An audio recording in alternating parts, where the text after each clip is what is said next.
আসসালামু আলাইকুম রহমতুল্লাহি ওবরাকাতু। স্বাগতম সবাইকে আজকের এই জ্যামিতির ক্লাসে। সাধারণ গণিতের ষষ্ঠ অধ্যায়, যেটা হচ্ছে রেখা, কোণ, ত্রিভুজ, লাইন্স, অ্যাঙ্গেল অ্যান্ড ট্রায়াঙ্গেল। এই অধ্যায়টার মধ্যে তিনটা খণ্ডাংশে ভাগ করার চেষ্টা করা হয়েছে এবং 6.1, 6.2, 6.3 এই তিনটা অনুশীলনীরকে একসাথে করলে একটা শিক্ষার্থী বা একজন শিক্ষার্থী একজন জ্যামিতি নিয়ে লেখাপড়া করতে যে জ্ঞানের প্রতি আমরা আগ্রহ প্রকাশ করছি, জ্ঞানটা অ্যাচিভ করার চেষ্টা করছি, এরকম একটা ব্যক্তি সে চিন্তা করবে যে রেখা, তল, ত্রিভুজ, বিন্দু, রশ্মি এই সম্পর্কিত যে জ্ঞান, একটা ত্রিভুজের কি কি জিনিস নিয়ে চিন্তা করতে হবে, রেখা কি, রেখাংশ কি, বিন্দু কি, তল কি, কার কতটুকু মাত্রা, কয়টা মাত্রা আছে, কেন মাত্রা আছে, কেন নেই, এই বিষয়গুলোকে তাত্ত্বিকভাবে এবং প্র্যাকটিক্যালি আমাদের মনে রাখা লাগবে। তাত্ত্বিক বলতে থিওরি। তো এখন থিওরি জানা লাগবে। থিওরি কী জন্য জানা লাগবে? কারণ থিওরি জানলে আমরা যখন একটা স্বীকার্য বা একটা অনুসিদ্ধান্ত বা একটা প্রমাণিত কোনো সত্য জানব, তখন সেইটা আমার জন্য অ্যাচিভ করা বা অ্যাটেইন করাটা সবচেয়ে ইজিয়ার হবে। তো আজকের এই ক্লাসে আমি প্রথমে, তোমরা জানো যে এই অধ্যায়টা আসলে কি দিয়ে শুরু হয়েছে এবং এই অধ্যায়টার মূল বিষয়বস্তু কি। প্রথমেই যেটা বলা হয়েছে যে concept of speech, surface, line and point. বিষয়টা হচ্ছে এই যে সারফেস, লাইন, পয়েন্ট, এদের কেমন মাত্রা, কার মাত্রা নাই, বিন্দু কেন শূন্য মাত্রার সত্তা, এই শূন্য মাত্রার সত্তা বা ইন্টিটি মানে কি। তো এই যে বিষয়টা, এই বিষয়টাকে নিয়ে আমি একটু শুরু করতে চাই। মনে করো সর্বপ্রথম একটা জিনিস আমি যদি তোমাদেরকে বলি যে আমি একটা ঘনবস্তুর চিন্তা করলাম, এই ঘনবস্তুটাকে আমি ভাবছি যে এই ঘনবস্তুটাকে আমি দেখার চেষ্টা করলাম এবং চিন্তা করছি যে এখানে আসলে কি আছে। আমি তিনটা জিনিস পাচ্ছি কিনা, যে আমি দেখতেছি যে ওর দৈর্ঘ্য, প্রস্থ, উচ্চতা তিনটাই আছে। একটা ঘনবস্তু চিন্তা করলে আমরা একটা লুডোর গুটি ভাবতে পারি। তো এই লুডোর গুটিকে আমি ত্রিমাত্রিকভাবে থ্রি ডাইমেনশনাল চিন্তা করতেই পারি, তিনটা মাত্রায় তাকে ভাবছি। এখন সেই তিন মাত্রাকে আমরা ভাবি যে এটা হচ্ছে এক্স অক্ষ, এটা হচ্ছে ওয়াই অক্ষ, এটা হচ্ছে জেড অক্ষ। তো যখন আমরা এই এক্স ওয়াই জেড তিনটা তলে একটা বস্তুকে ভাবার চেষ্টা করি, তিনটা তল, এখানে আমরা যখন বিন্দু, রেখা, রেখাংশ, রশ্মি চিন্তা করব তখন সেটা একটা তল হবে বা সমতল হবে। কিন্তু আমরা যখন একটা বস্তুকে তিনটা তলে চিন্তা করি তখন আমরা এটাকে বলি হচ্ছে থ্রি ডাইমেনশনাল।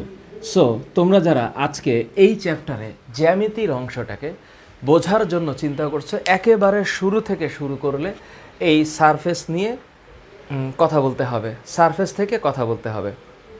আচ্ছা, আমি মোটামুটি আমার সাথে যুক্ত যারা হয়েছে তোমাদের সবাইকে দেখতে পাচ্ছি। Thank you so very much যারা জয়েন করেছো, এবং আমি চাই যে তোমরা বিরতিহীনভাবে আমার সাথে সামনের সময়গুলোতে যুক্ত হবা।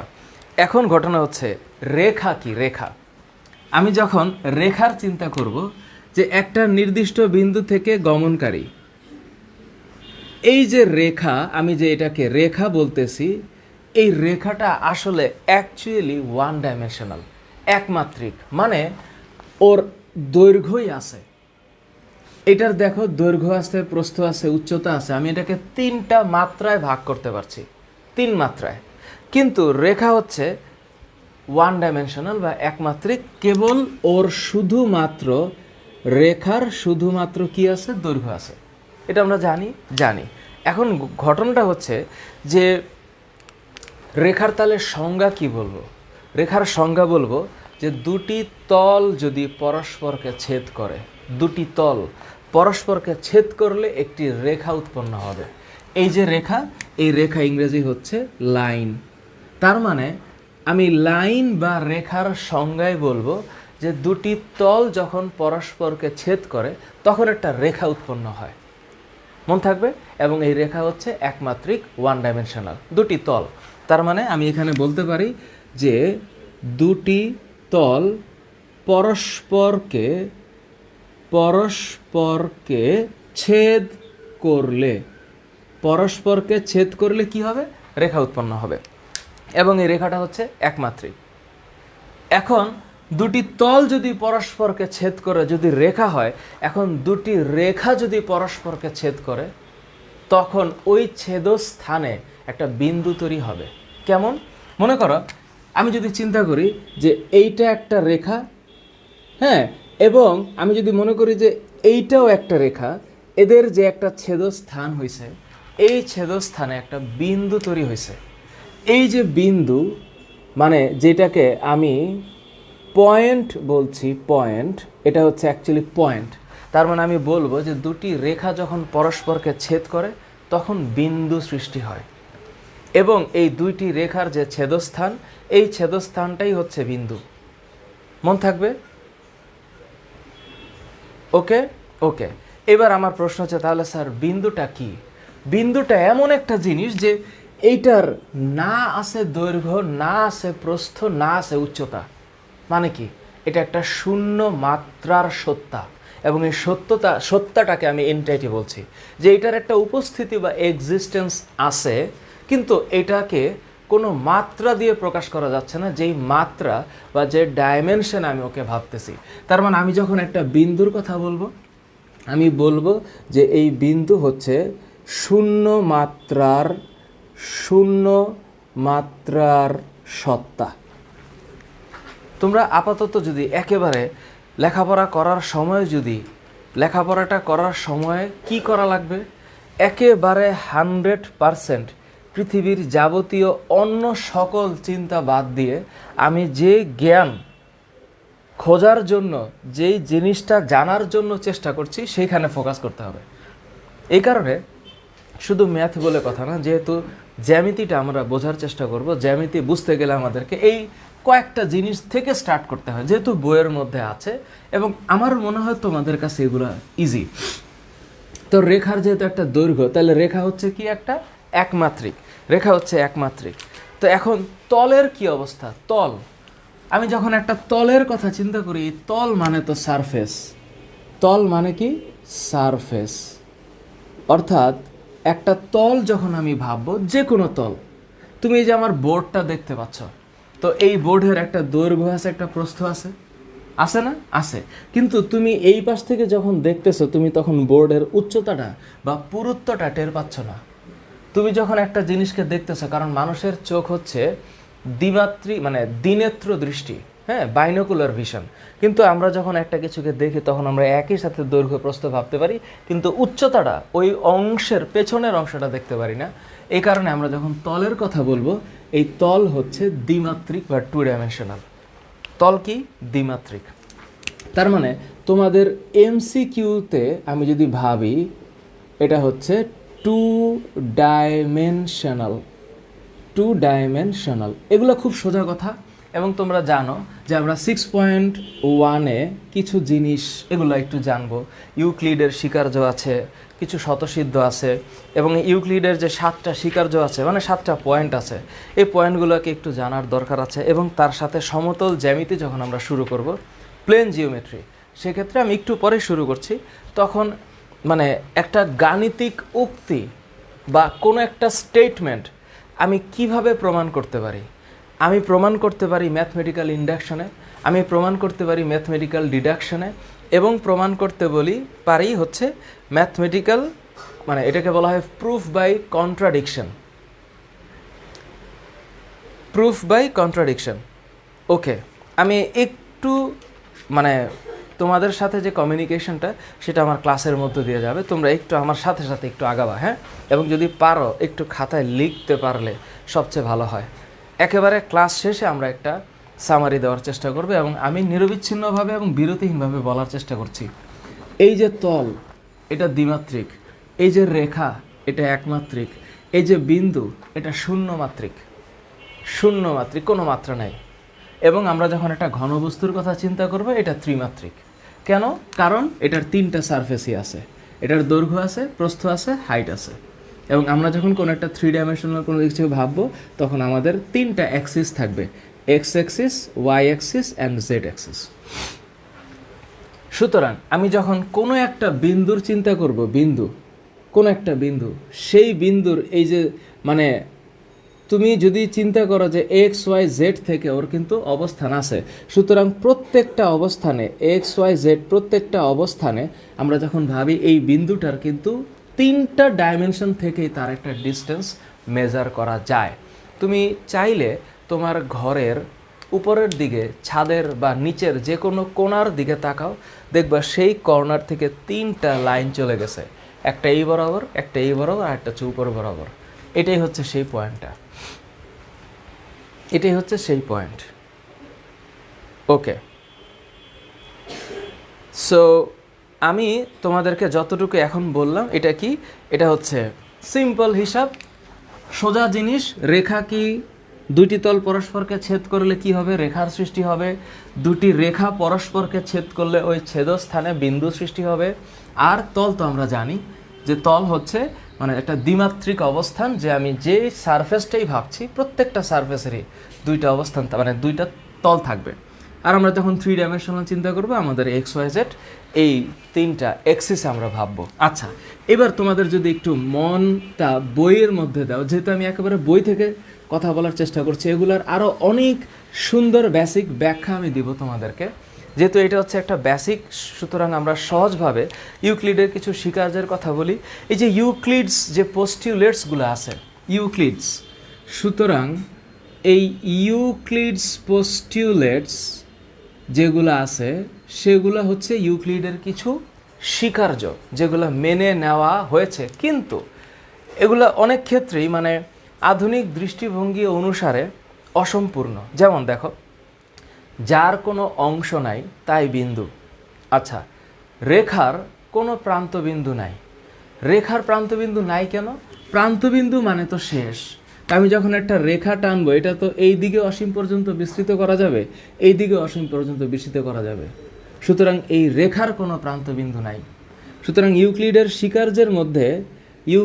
স্বীকার্যের মধ্যে প্রথম অংশে আমরা কি জানি, যে যার কোনো অংশ নাই মানে শূন্য মাত্রিক, এটাই হচ্ছে বিন্দু।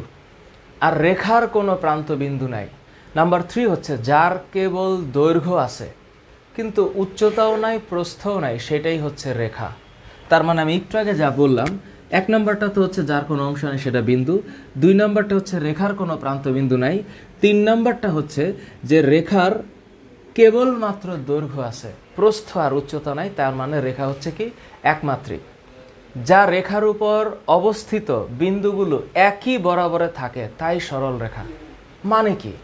মানে আমি এমনও বলতে পারি যে একটি সরল রেখার উপরে অবস্থিত সকল বিন্দুই হচ্ছে সমরেখ। কি রেখ? সমরেখ। তো একটি সরল রেখার উপরে, সরল রেখা, এই সরল রেখার উপরস্থ যে বিন্দুগুলো আছে এই প্রত্যেকটা বিন্দু হচ্ছে সমরেখ। তোমরা স্থানাঙ্ক জ্যামিতি পড়ার সময় উচ্চতর গণিতে জানো যে আমরা এই 3টি বিন্দু সমরেখ প্রমাণ করতে পারি কিভাবে। এটা ঢালের মধ্যে তোমরা জানো যে এই বিন্দুগামী যে রেখা আর এই বিন্দুগামী যে রেখা, এদের ঢাল সমান হবে। আবার এমনও বলতে পারি যে এই 3টি বিন্দু দ্বারা গঠিত যে ত্রিভুজ ক্ষেত্র হবে, সেই ত্রিভুজ ক্ষেত্রের ক্ষেত্রফল 0 হবে। ওকে, সুতরাং যার কেবল দৈর্ঘ্য ও প্রস্থ আছে তাই তল। তার মানে আমার 4 নম্বর পয়েন্ট হচ্ছে যে আচ্ছা 4 নম্বর পয়েন্ট হচ্ছে এটা। 5 নম্বর পয়েন্ট হচ্ছে যে যার কেবল দৈর্ঘ্য এবং প্রস্থ আছে তাই হচ্ছে তল। সুতরাং তলের ক্ষেত্রে আমি উচ্চতা চিন্তা করছি না, আমি যখন একটা সারফেস চিন্তা করব, এই সারফেসটাই হচ্ছে আমার তল, যার আমি দৈর্ঘ্য পাচ্ছি বা প্রস্থ পাচ্ছি, 2টা মাত্রা পাচ্ছি। হ্যাঁ, আচ্ছা, এবার তলের একেবারে প্রান্তে যেটা আছে এটাকে আমরা বলছি রেখা। তলের প্রান্তে যা থাকে তাই হচ্ছে রেখা। আর 7 নম্বর হচ্ছে যে তলের সরল রেখাগুলো তার ওপর সমভাবে থাকে তাই হচ্ছে সমতল। তার মানে ইউক্লিডের স্বীকার্যে যে 7টা অংশ আছে, এই 7টা কথা বা স্বীকার্য কিন্তু আমাদের বুঝতে কষ্ট হওয়ার কথা না। তুমি যখন পড়বা তখন শুধু মুখস্থ পড়বা না, একটু বুঝা পড়বা যে কি পড়তেছ। তার মানে যার কোনো অংশ নাই সেই হচ্ছে বিন্দু, আমার প্রথম কথা। সেকেন্ড হচ্ছে যে রেখার কোনো প্রান্ত বিন্দু নেই, কারণ এটা দুই দিকেই অসীম পর্যন্ত বিস্তৃত করা যাবে। যার কেবল দৈর্ঘ্য আছে কিন্তু উচ্চতা ও প্রস্থ নেই, সেটাই হচ্ছে রেখা। এবং একটি রেখার উপরে অবস্থিত বিন্দুগুলো যেগুলো যদি একই বরাবর থাকে তাইলে সরল রেখা হবে। তো যার কেবল দৈর্ঘ্য এবং প্রস্থ আছে সেই হচ্ছে তল, এবং হচ্ছে তলের প্রান্ত হলো রেখা।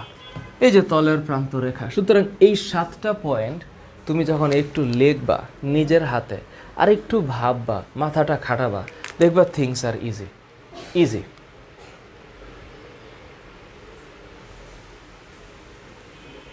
ওকে, তোমরা দেখবো আমার সাথে সাথে একটু লেখাটা লিখতে পারো কিনা। আমার সাথে যদি লিখতে পারো সবচেয়ে বেটার হবে। মানে এটা তখন কি হয়, পড়াটায় মনোযোগের ক্ষেত্রে একটু শান্তি আসে। আচ্ছা, আমি এবার একটু সামনের দিকে যাই, কারণ আমাকে ওই ত্রিভুজের বিভিন্ন অংশগুলো দেখাইতে হবে। আমি তোমাদেরকে এর আগে কোণ নিয়ে একটা বিস্তৃত ক্লাস দিয়েছি। কোণ, হ্যাঁ, আমি আসতেছি। কোনো একটা গাণিতিক উক্তি প্রমাণ করার জন্য আমি কিভাবে যাইতে পারি। এখন এটাকে যুক্তিবিদ্যার একটা অংশ, যে একটা গাণিতিক উক্তি মানে যে একটা মানে ম্যাথমেটিক্যাল স্টেটমেন্ট থাকে। তো ম্যাথমেটিক্যাল স্টেটমেন্টকে প্রুফ করা যায় যুক্তিবিদ্যায় 3টা অংশে, 1, 2, 3 বা 3 ভাবে। একটা হচ্ছে গাণিতিক আরোহ পদ্ধতি অনুসারে, তোমরা এটা জানো এবং আমিও তোমাদের পড়াবো যে আরোহ পদ্ধতি বা ম্যাথমেটিক্যাল ইন্ডাকশনটা কি। তো ম্যাথমেটিক্যাল ইন্ডাকশন এটাকে বলা হয় গাণিতিক আরোহ, ম্যাথমেটিক্যাল ইন্ডাকশন। হ্যাঁ, আচ্ছা, গাণিতিক আরোহ পদ্ধতিতে কোনো একটা উক্তিকে বা স্টেটমেন্টকে প্রুফ করা যায়। আচ্ছা, আরেকটা হচ্ছে অবরোহ পদ্ধতি, যেটাকে বলা হয় ম্যাথমেটিক্যাল ডিডাকশন। আচ্ছা, আরেকটা হচ্ছে কন্ট্রাডিকশন মানে হচ্ছে কি, মানে তুমি যদি কোনো একটা কিছুকে প্রুফ করো যে এইটা সবুজ, তার মানে তুমি বলতে পারো যে এটা হলুদ না। তুমি যদি বলতে পারো, মানে সোজা কথা হচ্ছে যে দার্শনিক অ্যারিস্টটল এই যুক্তিবিদ্যায় কিছু কথা দিয়েছে যে পরস্পর বিরোধী কোনো কিছু মানেই হচ্ছে সেটা চিন্তনীয় নয়। এটাকে বলা হয় অচিন্তনীয়। পরস্পর বিরোধী মানে আমি বললাম সে সাইকেল চালাতে পারে, যদি এটা প্রমাণ হয় তাহলে এইটাও প্রমাণ হয় যে সে সাইকেল চালাইতে পারে না, এই কথাটা ফলস, এই কথাটা মিথ্যা। সে সাইকেল চালাইতে পারে কথা সত্য যদি হয়, তাহলে সাইকেল চালাইতে সে পারে না এই কথাটা মিথ্যা হবে। এখন এটাকে বলা হয় প্রুফ বাই কন্ট্রাডিকশন। এটাকে বলা হয় প্রুফ বাই কন্ট্রাডিকশন বা হচ্ছে বিরোধ, পরস্পর বিরোধ বা বিরোধ পদ্ধতি। এখন এগুলো হচ্ছে তোমাদেরকে আপাতত একটু জানা রাখা হচ্ছে যে প্রুফ বাই কন্ট্রাডিকশন। সো কোন জিনিসটার সাথে কোন জিনিসটা কন্ট্রাডিক্ট করে এটা একটু মাথায় রাখতে হবে। সামনে যখন আস্তে আস্তে তোমরা যাবা তখন জিনিসগুলোকে বুঝলে বা পড়ে বোঝা যাবে যে আরোহ, অবরোহ আর বিরোধ এগুলো কিভাবে একটা প্রুফ করা যায়। এখন প্রশ্ন হচ্ছে, তাহলে স্যার আমরা জিওমেট্রিক প্রুফ বা জ্যামিতিক প্রমাণের ক্ষেত্রে আমরা কিভাবে প্রমাণ করতে পারি? আচ্ছা, জ্যামিতিক প্রমাণ করার ক্ষেত্রে বা জিওমেট্রিক প্রুফ মানে এই চ্যাপ্টারের সবচেয়ে মজার যে অংশটা সেটা হচ্ছে 6.3, সবচেয়ে মজার 6.3। তো এই 6.3কে প্রমাণ করার জন্য যেটা করা লাগবে সেটা হচ্ছে যে স্যার তাহলে জ্যামিতিক উপপাদ্য প্রমাণের ধাপ কয়টা? জ্যামিতিক উপপাদ্য প্রমাণের ধাপ হচ্ছে 4টা। জ্যামিতিক উপপাদ্য প্রমাণের ধাপ হচ্ছে 4টা। এখন এই জিওমেট্রিক প্রুফ বা এটাকে বলছি আমি জ্যামিতিক উপপাদ্য প্রমাণের ধাপ কয়টা? 4টা। এটা একদম সোজা, তোমরাও জানো, মানে জানবা আরও ভালো মতন পড়লে। স্বাভাবিক ব্যাপার যে আমার একটা জেনারেল ইনাউন্সিয়েশন থাকে। তো জেনারেল ইনাউন্সিয়েশন মানে হচ্ছে সাধারণ নির্বাচন। এই সাধারণ নির্বাচন মানে কি? আচ্ছা, আসতেছি। মনে করো আমি বললাম যে একটা জ্যামিতিক উপপাদ্য আমি প্রমাণ করব উপপাদ্যটা কেমন করে প্রমাণ করব? যে কোনো ত্রিভুজের যে কোনো দুই বাহুর সমষ্টি ওই বিপরীত বাহুর উপর মধ্যমার দ্বিগুণের চাইতে বড়। আচ্ছা, কেমন করে? তো এখন এটা আছে এখানে যে আমি একটা সাধারণ নির্বাচন চিন্তা করতেছি, এটা হচ্ছে জেনারেল ইনান্সিয়েশন। তোমরা একটু ইংলিশ টার্মগুলোকেও মনে রাখবা। সাধারণ নির্বাচন, এই যে সাধারণ নির্বাচন, এটাকে ইন এ ওয়ার্ড যদি বলো, এটা একটা চিত্র নিরপেক্ষ বর্ণনা। সাধারণ নির্বাচনটা হচ্ছে একটা চিত্র নিরপেক্ষ বর্ণনা।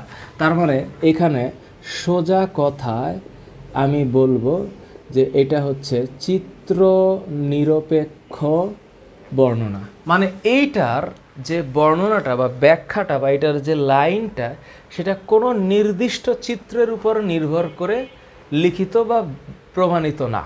এটা একটা চিত্র নিরপেক্ষ বর্ণনা, এটা সব ক্ষেত্রে প্রযোজ্য হবে। কিন্তু আমি যখন সাধারণ নির্বাচন থেকে বিশেষ নির্বাচনে আসব, তখন আমার সেকেন্ড স্টেপে একটা চিত্র দিতে হবে। তার মানে আমার সেকেন্ড স্টেপটা হচ্ছে চিত্র ও বিশেষ নির্বাচন। তার মানে আমাকে একটা ড্রয়িং করতে হবে। সুতরাং ড্রয়িং যদি আমি করি, তাহলে আমার ইনান্সিয়েশনটা পার্টিকুলার হবে, পার্টিকুলার, বিশেষ। তার মানে আমি যখন এটা বলবো, তাহলে আমার একটা ড্রয়িং থাকবে প্লাস একটা পার্টিকুলার ইনান্সিয়েশন থাকবে, পার্টিকুলার। এই যে বিশেষ নির্বাচন, এইটা হচ্ছে পার্টিকুলার ইনান্সিয়েশন। তার মানে এই পার্টিকুলার ইনান্সিয়েশনটা অ্যাকচুয়ালি চিত্রে যেভাবে অঙ্কন করা হয়েছে সেই চিত্রের উপর নির্ভর করে বর্ণনা। এ কারণে বিশেষ নির্বাচনকে বলা হয় চিত্র নির্ভর বর্ণনা। তার মানে এইটা হচ্ছে আমার চিত্র নির্ভর বর্ণনা। একটু খেয়াল করো। আচ্ছা, নাম্বার 3 স্টেপে আমাকে যেটা করতে হবে, আমি যে আঁকাইলাম, কোনো একটা কিছুকে অঙ্কন করলাম, যে ড্রয়িং করলাম, এই ড্রয়িংয়ের বর্ণনা থাকতে হবে। এটাকে আমরা বলবো অঙ্কনের বিবরণ। তার মানে আমরা কি বলবো? অঙ্কনের, আমি যে একটা অঙ্কন করলাম, এই অঙ্কনের বিবরণ থাকতে হবে, বিবরণ।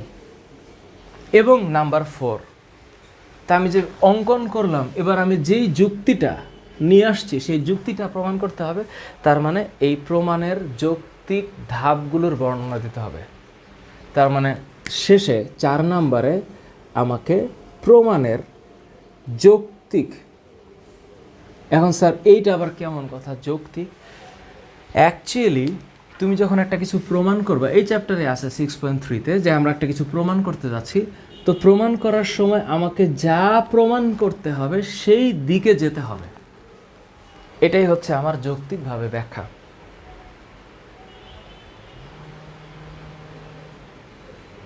আচ্ছা, 1 মিনিট আগে চিত্র, এবার আসি। তার মানে কি? প্রমাণের যৌক্তিক ধাপগুলোর বর্ণনা, প্রমাণের যৌক্তিক ধাপগুলোর বর্ণনা। তার মানে কি? এই কয়েকটা জিনিস বা এই স্টেপগুলো মানলে আমি কি করতে পারবো? আমি একটা জ্যামিতিক প্রমাণকে আমি এই ধাপগুলোতে বা এইভাবে আমি প্রুফ করতে পারবো। এগুলা থিওরি। অঙ্কের আসল মজা হচ্ছে, বা জ্যামিতির আসল মজা হচ্ছে, আমরা যখন 6.3 করব, আমাদেরকে যখন চিত্র আঁকাতে বলবে, চিত্র আঁকানোর আগে আমাদেরকে রেখা, ত্রিভুজ, কোণ, এটার কনসেপ্ট মাথায় রাখা লাগবে, কনসেপ্টগুলো মাথায় রাখা লাগবে।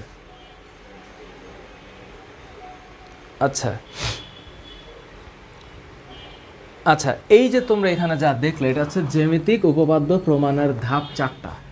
তোমরা যখন একটা চ্যাপ্টার করো, যে কোনো ম্যাথের চ্যাপ্টার, তোমরা জানো এখানে এমসিকিউ থাকতে পারে, সিকিউ থাকতে পারে। তো যখন বহু নির্বাচনী প্রশ্ন আসে পরীক্ষায়, তখন বহু নির্বাচনী পারার জন্য কিছু জিনিসকে আলাদা করে চিন্তা করতে হয়। সিকিউ বা সৃজনশীল কেমন আসবে তার জন্য আবার আলাদা ভাবতে হয়। তো সিকিউ কেমন আসবে এটা আমরা টের পাবো যখন আমরা বিভিন্ন স্কুলের অন্যান্য সৃজনশীলগুলো করব এবং বইয়ের সৃজনশীলগুলো আর একটু ভালো মতো করবো। তাহলে আমাদের জিনিসটাকে ইজিয়ার মনে হবে, কঠিন লাগবে না। এই 4টা জিনিস মনে থাকবে, এগুলো তোমরা জানো। তারপর আমি বললাম সাধারণ নির্বাচন, এটা একটা চিত্র নিরপেক্ষ বর্ণনা, জেনারেল ইনাউন্সিয়েশন। বিশেষ নির্বাচন বা হচ্ছে পার্টিকুলার ইনাউন্সিয়েশন, বিশেষ নির্বাচন এটা একটা চিত্র নির্ভর প্রমাণ বা চিত্র নির্ভর ব্যাখ্যা। তো তার আগে চিত্র আঁকতে হবে, এরপর হচ্ছে আমি যে ড্রয়িং করলাম সেই ড্রয়িংয়ের বর্ণনা দিতে হবে, এবং তারপর আমাকে লজিক্যালি এক্সপ্লেনেশন করতে হবে। ওকে, আচ্ছা। সুতরাং চলো আমার সাথে যদি তোমরা একটু মানে খাতাপত্রে লেখা স্টার্ট করে থাকো, আমার বিশ্বাস যে হয়তো তোমরা লিখেছ, বা তোমাদের সামনে যদি বা তোমাদের মাথায় যদি যে জ্যামিতির প্রতি ভালোবাসাটা তৈরি হয়, আমি চাই তোমাদের অ্যাকচুয়ালি মাথায় না, অ্যাকচুয়ালি হৃদয়ে তৈরি হবে। ব্রেন তো একটা অ্যানালাইসিস করবে। ভালোবাসা তৈরি হওয়ার দরকার আছে, ভালোবাসা তৈরি হওয়ার দরকার আছে। এখন মজার ব্যাপারটা হচ্ছে, স্যার কোণের কথাগুলো হালকা একটু বলি। এই যে কোণ, অ্যাঙ্গেল, আমি নিশ্চিত তোমরা এগুলো জানো। এটার উপর আমি একটা বিস্তৃত ক্লাস দিয়েছি, এবং এই ব্যাপারে আমার বিন্দুমাত্র কোনো সন্দেহ নাই। একই সমতলে দুটি রশ্মির প্রান্তবিন্দু, কি বলেছি? একই সমতলে দুটি রশ্মির প্রান্তবিন্দু, এই যে প্রান্তবিন্দু যদি একটাই হয়, তাহলে এই প্রান্তবিন্দুতে কোণ তৈরি হবে। এখন আমি মনে করলাম যে এই বিন্দুটা হচ্ছে ও, এই রশ্মির উপরস্থ পি একটা বিন্দু আর কিউ একটা বিন্দু, তাহলে আমি নিশ্চিত বলতে পারবো যে পি ও কিউ এটা একটা কোণ। এবং কোণকে আমরা কিভাবে প্রকাশ করি? এই যে অ্যাঙ্গেল সোজা, এই যে এইভাবে, যে এটা হচ্ছে পি ও কিউ। এবং তোমরা এটা নিশ্চিতভাবে জানো, যখনই আমরা একটা কোণকে প্রকাশ করি, তো কোণের যে অ্যালফাবেট বা যেই মানে অ্যালফাবেট আমরা X Y Z P Q R S A B C যাই ধরি, এটাকে আমরা মাঝখানে বসাই।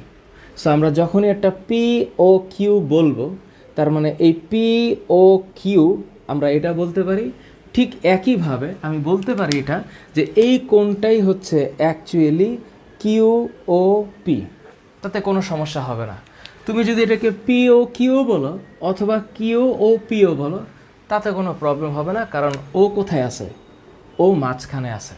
সুতরাং যেই বিন্দুতে কোণ সৃষ্টি হয়েছে, দুটি রেখাংশের বা দুটি রশ্মির যেই প্রান্তবিন্দুতে কোণ সৃষ্টি হয়েছে, সেই বিন্দুকে আমি যা দিয়ে প্রকাশ করছি সেটা মাঝে থাকবে। বলো, বোঝা যাবে না? এগুলো কোনো বিষয়? কোনো বিষয় না। তার মানে এরপরে কি কি কোণ আছে?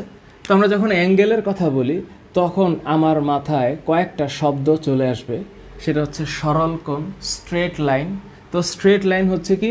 এই যে দুটি রশ্মির যদি বিপরীত দিকে একটা নির্দিষ্ট বিন্দুতে যে কোণ সৃষ্টি হয়, তোমরা এটা জানো, এটার নাম সরল কোণ। তো সরল কোণ মানে হচ্ছে 180 ডিগ্রি। এই 180 ডিগ্রি মানে হচ্ছে দুই সমকোণ। কোনো টেনশন নাই, বোঝার জন্য কোনো সমস্যা নাই। এবার সন্নিহিত কোণ কি? Adjacent angle. তো সরল কোণ, সন্নিহিত কোণ, এই শব্দগুলো আমাদেরকে একটু জানার দরকার।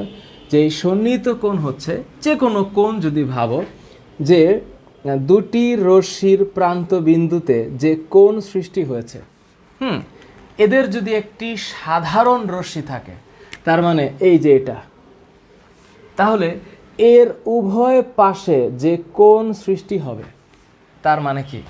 এটা সোজা জিনিস। তার মানে মনে করো ও বিন্দুতে এটা হচ্ছে পি, এটা কিউ, এটা হচ্ছে আর।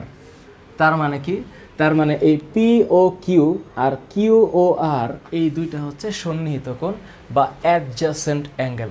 এটাকে আমি কি বলছি? এটাকে আমি বলতেছি অ্যাডজাসেন্ট অ্যাঙ্গেল। সোজা জিনিস, সন্নিহিত কোণ মানে অ্যাডজাসেন্ট অ্যাঙ্গেল, কোনো সমস্যা নেই। তাহলে সমকোণ কি? Right angle. তো যখন আমি সমকোণের কথা বলছি, এগুলো তোমরা সেই বাচ্চাকালে পড়েছ, এটা হচ্ছে রাইট অ্যাঙ্গেল। এটা কি? এক সমকোণ।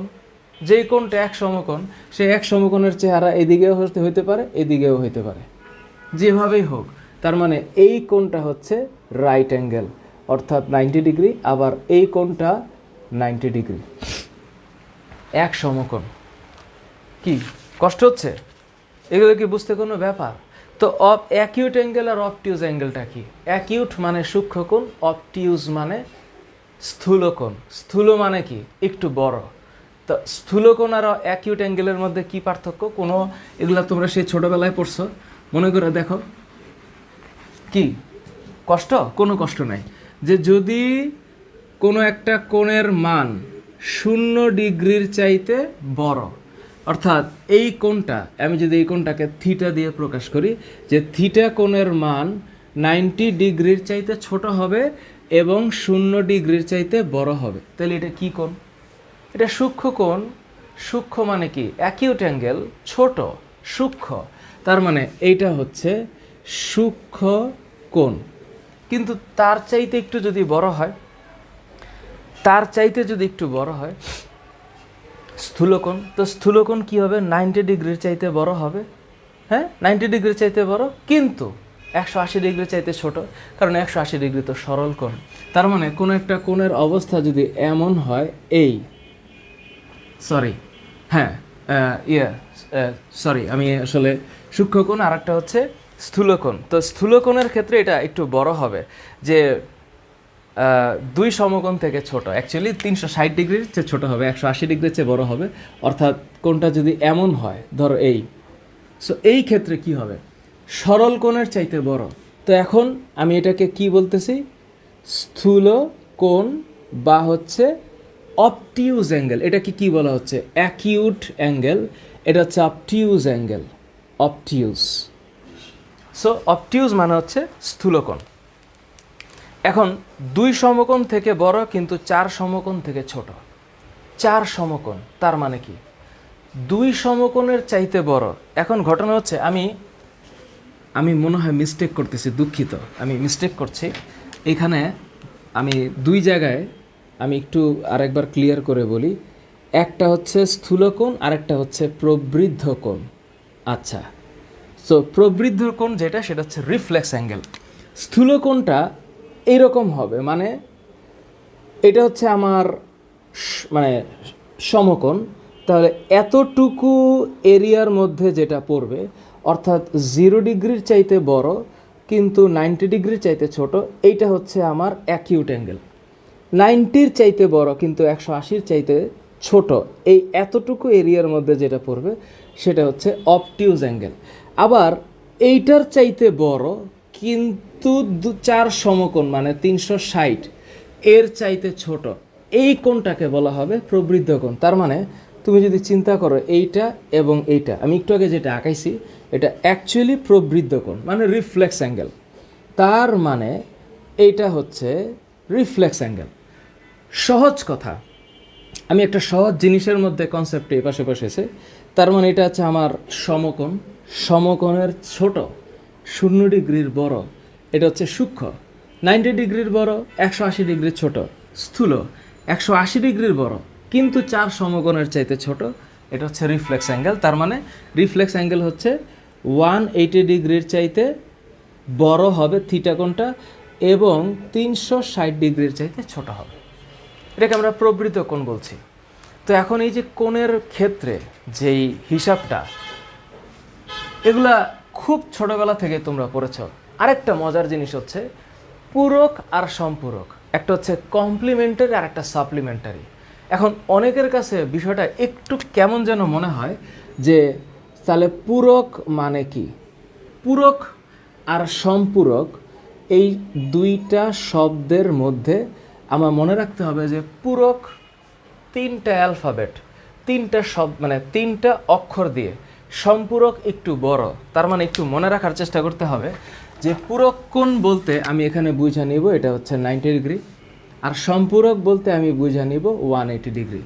যেহেতু পূরকের চাইতে সম্পূরক শব্দটা একটু বড়, তাহলে না 80 ডিগ্রি হবে।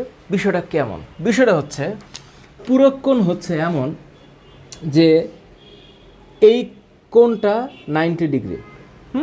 এখন আমি যদি বলি যে এই রকম 2টা রেখা মানে কোণ আছে, এই কোণটা হচ্ছে 40 ডিগ্রি, তাহলে 90 ডিগ্রির থেকে 40 ডিগ্রি বাদ দিলে যা থাকে সেটা হচ্ছে অ্যাকচুয়ালি 50 ডিগ্রি। তার মানে 40 ডিগ্রির পূরক কোণ হচ্ছে 50 ডিগ্রি। মানে দুইটা কোণের যোগফল যদি 90 ডিগ্রি হয় তাহলে একে অপরকে পরস্পরের পূরক কোণ বলে, আর দুইটা কোণের যোগফল যদি 180 ডিগ্রি হয় তাহলে ওই দুইটা কোণকে পরস্পরের সম্পূরক কোণ বলে। তাহলে এক হচ্ছে কমপ্লিমেন্টারি আর একটা হচ্ছে সাপ্লিমেন্টারি। বিষয়টা কেমন? বিষয়টা হচ্ছে যে এইটা একটা সরল কোণ আমরা জানি। তো এখন আমি বললাম যে এইটা হচ্ছে একটা মানে রেখা দ্বারা আমি দুইটা কোণ সৃষ্টি করলাম। আমি যদি বলি যে এটা হচ্ছে 35 ডিগ্রি, তাহলে 180 থেকে 35 বাদ দিলে 145 ডিগ্রি থাকবে। তার মানে এইটা হচ্ছে 145 ডিগ্রি। তাহলে 35 ডিগ্রি এর সম্পূরক কোণ হচ্ছে 145 ডিগ্রি। 35 ডিগ্রির সম্পূরক কোণ কত? 145। নিশ্চিতভাবে এক্ষেত্রে কোনো ধরনের প্রবলেম হওয়ার কথা না যদি আমরা একটা জিনিসকে সোজাভাবে বোঝার চেষ্টা করি। এই হচ্ছে কোণ সম্পর্কিত একটা সোজা জিনিস, সহজ জিনিস। তার মানে সরল কোণ, সন্নিহিত কোণ, সমকোণ, সম্পূরক কোণ, পূরক কোণ, প্রবৃদ্ধ কোণ, সূক্ষ্ম কোণ, স্থূল কোণ। মন থাকবে? থাকবে, থাকা উচিত। আরেকটা জিনিস হচ্ছে ভার্টিক্যাল অ্যাঙ্গেল, মানে হচ্ছে এটাকে কি বলবো আমরা, বিপ্রতীপ কোণ, ভার্টিক্যাল অ্যাঙ্গেল। আরেকটা হচ্ছে একান্তর কোণ, অল্টারনেট অ্যাঙ্গেল। আরেকটা হচ্ছে অনুরূপ কোণ। এই যে একান্তর, অনুরূপ আর বিপ্রতীপ, এটা আমরা তখনই বলতে পারবো যখন আমরা এখানে দুইটা সরল রেখা চিন্তা করতে পারবো। কেমন করে? পরস্পর ছেদি, পরস্পর ছেদি। এবং যদি একটা ছেদক নিয়ে আসতে পারি, কেমন জিনিসটা দেখো, এটা মুছে দেই, এটা মুছে দেই, এই জিনিস পারবা, এই জিনিসটা পারবা। আমার এইখানে একটু ইসে হয়েছিল, মানে চিন্তা ভাবনাটা একটু অন্যরকম হয়ে গেছিলো, but at the end of the day এই যে দেখো, আমি যদি এখন বলি যে স্যার বিপ্রতীপ বা ভার্টিক্যাল অ্যাঙ্গেলটা কোনটা, দুইটি সরল রেখা পরস্পর যদি ছেদ করে তাহলে তাদের ছেদবিন্দুর দুইটা বিপরীত পাশে যে কোণ সৃষ্টি হবে সেটা সবসময় সমান সমান। তার মানে এই কোণ আর এই কোণটা হচ্ছে বিপ্রতীপ কোণ, সমান। তুমি যদি বলো যে 1 2 3 4 হিসাবে যদি চিহ্নিত করো তাহলে কোণ 1 এক নম্বর যে কোণটা আর 3 নম্বর কোণটা সমান হবে। এছাড়া 2 নম্বর কোণ আর 4 নম্বর কোণও সমান হবে, 2 আর হচ্ছে 4। কিন্তু 1 আর 2 কিন্তু সমান না। তবে একটা মজার ব্যাপার হচ্ছে দেখো, 1 আর 2 কোণ মিলে কিন্তু 180 ডিগ্রি হয়। তার মানে তুমি বলতে পারবা যে কোণ 1 আর কোণ 2 পরস্পরের সম্পূরক কোণ, সম্পূরক কোণ। ঠিক আছে? আচ্ছা, এটা গেল খুব স্বাভাবিক হিসাব। তাহলে এটা হচ্ছে ভার্টিক্যাল অ্যাঙ্গেল, এটাকে আমরা বিপ্রতীপ কোণ বলতেছি। কি কোণ বলছি? বিপ্রতীপ। তাহলে এই কোণটা হচ্ছে বিপ্রতীপ কোণ। কোনো সমস্যা থাকার কথা না, কোনো সমস্যা থাকার কথা না, বিপ্রতীপ কোণ। তাহলে স্যার বলেন তো যে স্যার বিপ্রতীপ কোণের সাথে আরও যে আছে, যদি দুইটা সমান্তরাল সরল রেখা হয়, যেমন ধরো এই যে দেখো, ধরো এটা হচ্ছে একটা সরল রেখা, এটা হচ্ছে আরেকটা সমান্তরাল সরল রেখা, পরস্পর সমান্তরাল, এবং এদেরকে যদি একটি রেখা দ্বারা পরস্পরকে ছেদ করে তাহলে এখন কয়টা কোণ সৃষ্টি হইল ভাবো? অনেকগুলো কোণ। মজার ব্যাপার হচ্ছে এই কোণ আর এই কোণ, এই দুইটা কোণ হচ্ছে ছেদকের একই পাশে একই দিকে হয়েছে। এটার নাম হচ্ছে অনুরূপ কোণ। কি কোণ? অনুরূপ কোণ।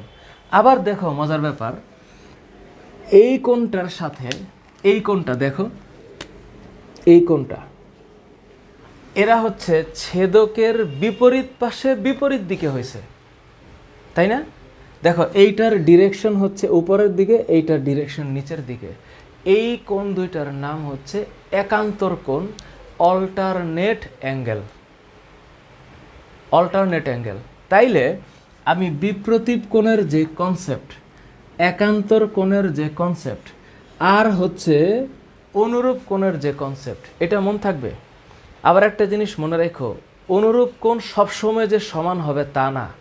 যদি এই রেখা দুইটা সমান্তরাল না হইতো, যদি এইরকম হইতো রেখা দুইটা, এরা কিন্তু সমান্তরাল না। তাহলে আমি যদি একটা ছেদক কল্পনা করতাম, তাহলে এই কোণ আর এই কোণ এটাও কিন্তু অনুরূপ কোণ। অনুরূপ কোণই কিন্তু ছেদকের একই পাশে একই দিকেই হয়েছে, কিন্তু অনুরূপ কোণ এই দুইটা সমান হবে না। কিন্তু এক্ষেত্রে সমান হবে। শর্ত কি? শর্ত হচ্ছে আমি যদি বলি যে এই এ বি সি আর ডি, আমি যখন বলবো যে এই A B R C D সমান্তরাল, এবং হচ্ছে আমি যদি বলি যে এই পি কিউ ছেদক, তখনই ঘটনাটা ঘটবে।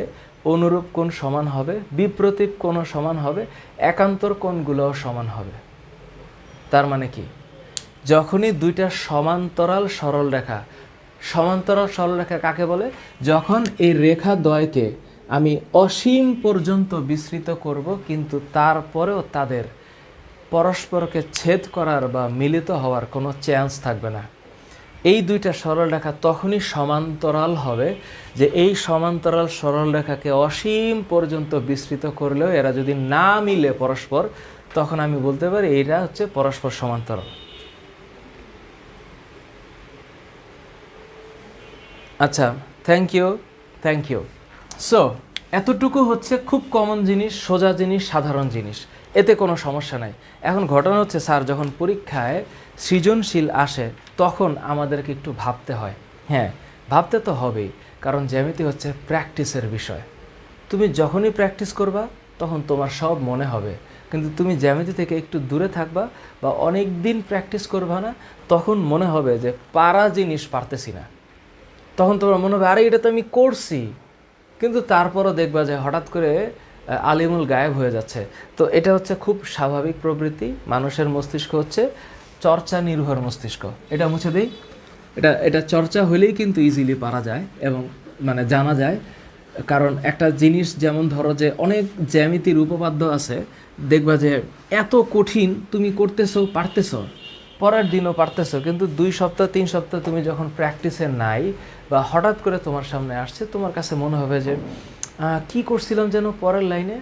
এটা একটা খুব স্বাভাবিক একটা বিষয়। সুতরাং আমি চাইবো তোমরা যখন একটা চ্যাপ্টারকে করো তখন তোমরা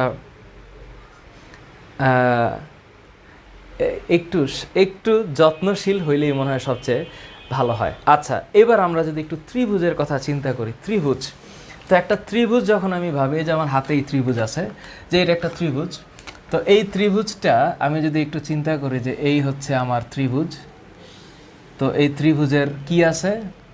ত্রিভুজের ভুজই আছে 3টা। তো স্যার এটা তো হচ্ছে সহজ জিনিস, ত্রিভুজের ভুজ আছে 3টা। তো এই ত্রিভুজের ভুজ 3টা আছে। এখন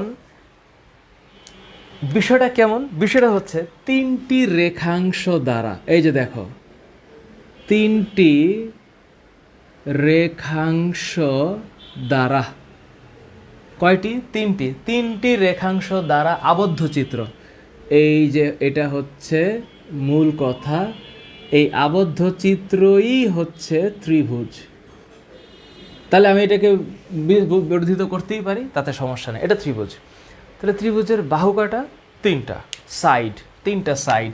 সুতরাং সাইড 1, সাইড 2, সাইড 3 বা 3টা সাইড আছে। দ্যাট মিন্স আমার 3টা অ্যাঙ্গেলও আছে। তার মানে একটা ত্রিভুজের 3টা বাহু, 3টা অ্যাঙ্গেল থাকবে। এবং এই যে বাহুগুলার যে মিলিত যে বিন্দু, এই বিন্দুগুলার নাম হচ্ছে শীর্ষবিন্দু। আমরা এগুলোকে শীর্ষবিন্দু বলি। তার মানে এই বিন্দুগুলোকে আমি বলবো শীর্ষ বিন্দু। খেয়াল করো, শীর্ষবিন্দু।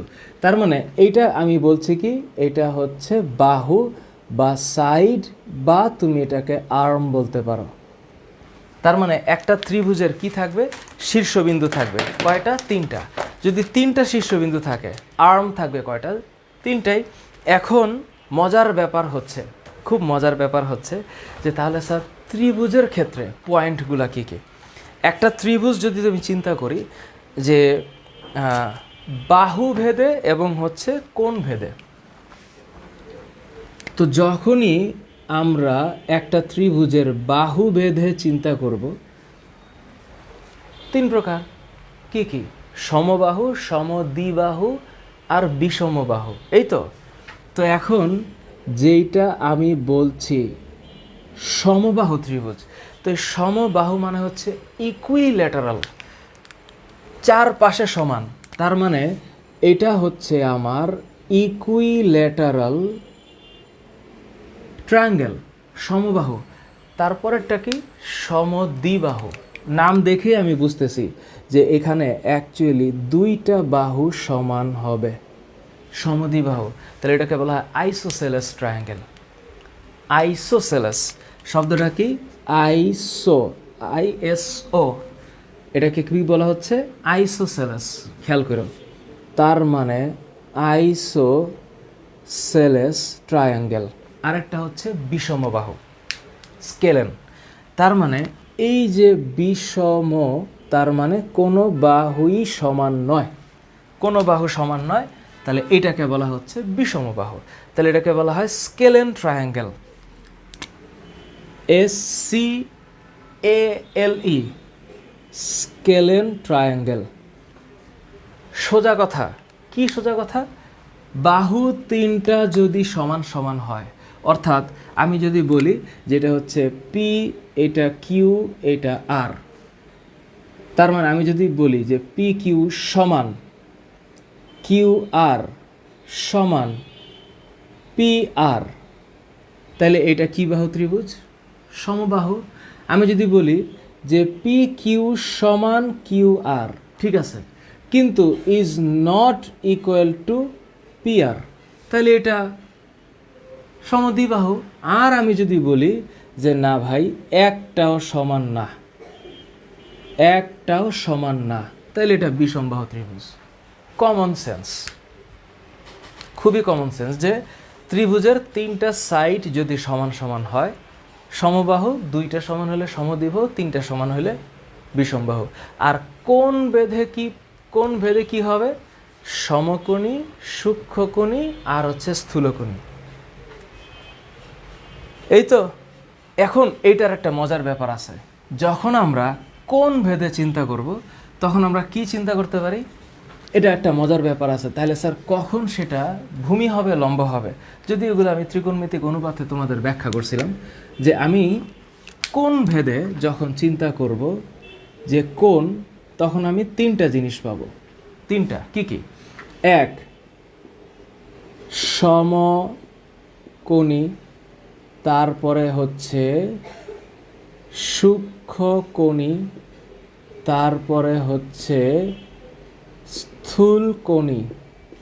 স্থূলকোণী তো right angle triangle, acute angle triangle, obtuse angle triangle. কেমন?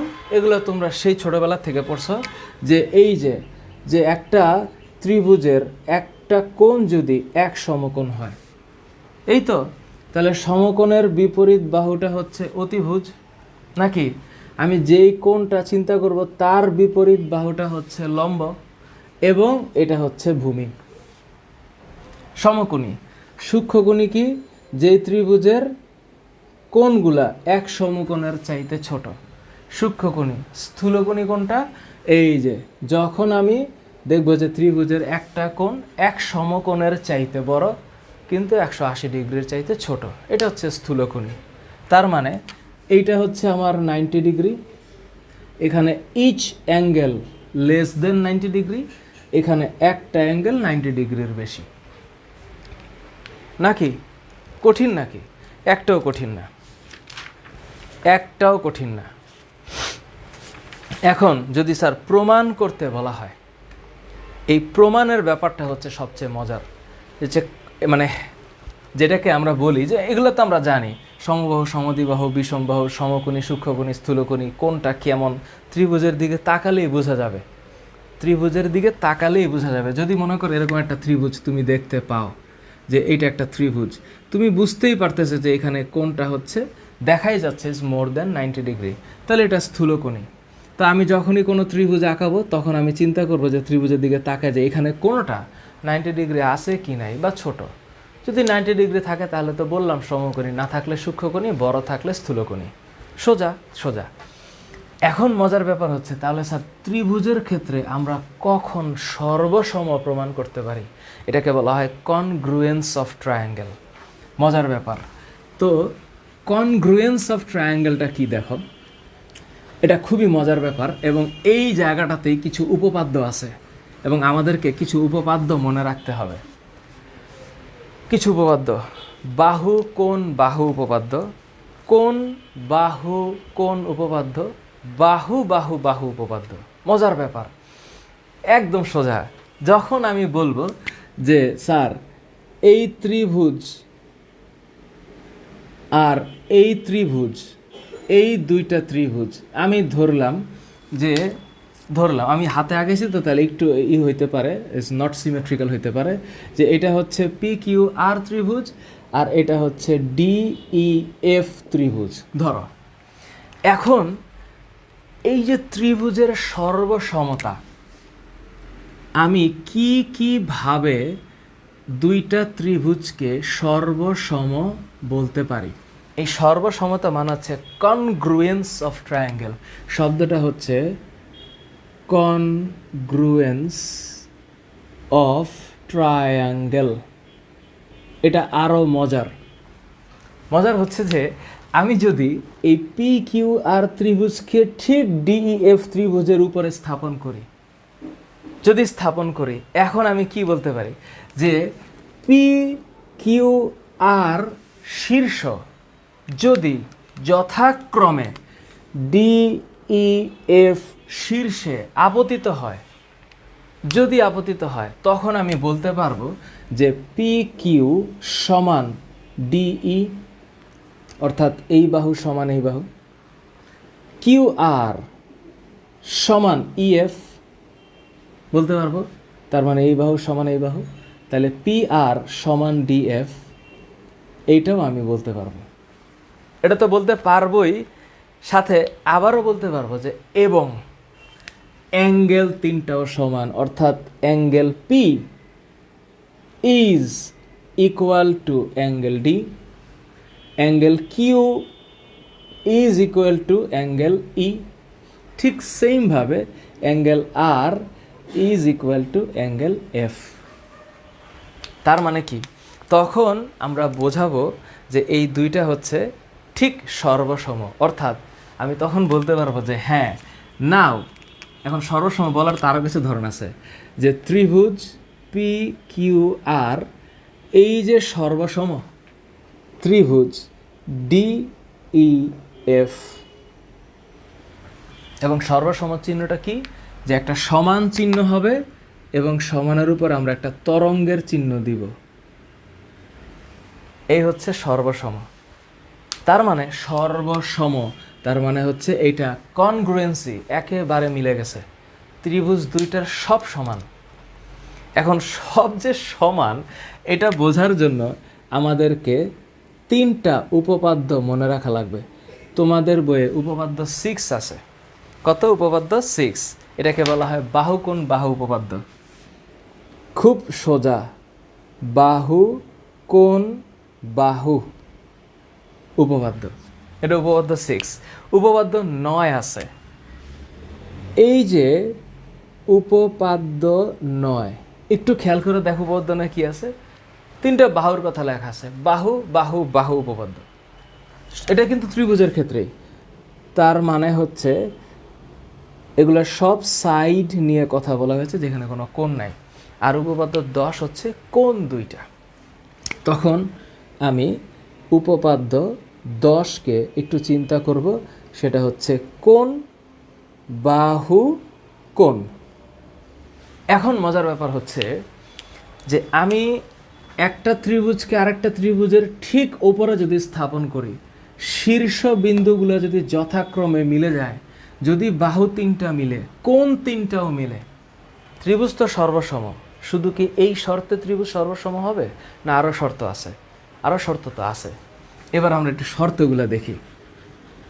এখন এই যে কোণ বাহু কোণ উপপাদ্য এখানে লেখা আছে যে যদি, খেয়াল করো, যদি দুইটি ত্রিভুজের একটির দুই বাহু যথাক্রমে অপরটির দুই বাহুর সমান হয়, তার মানে কি এই জায়গায় কথার লাইন হচ্ছে যে দুই বাহু সমান, এটা তো থাকবেই, প্লাস ওই দুই বাহুর অন্তর্ভুক্ত কোণ সমান। এই শব্দটা মাথায় রাখতে হবে যে প্লাস অন্তর্ভুক্ত কোণ, এইটা একটা সিরিয়াস ইস্যু। অন্তর্ভুক্ত কোণ, এই দুই বাহুর অন্তর্ভুক্ত কোণ সমান।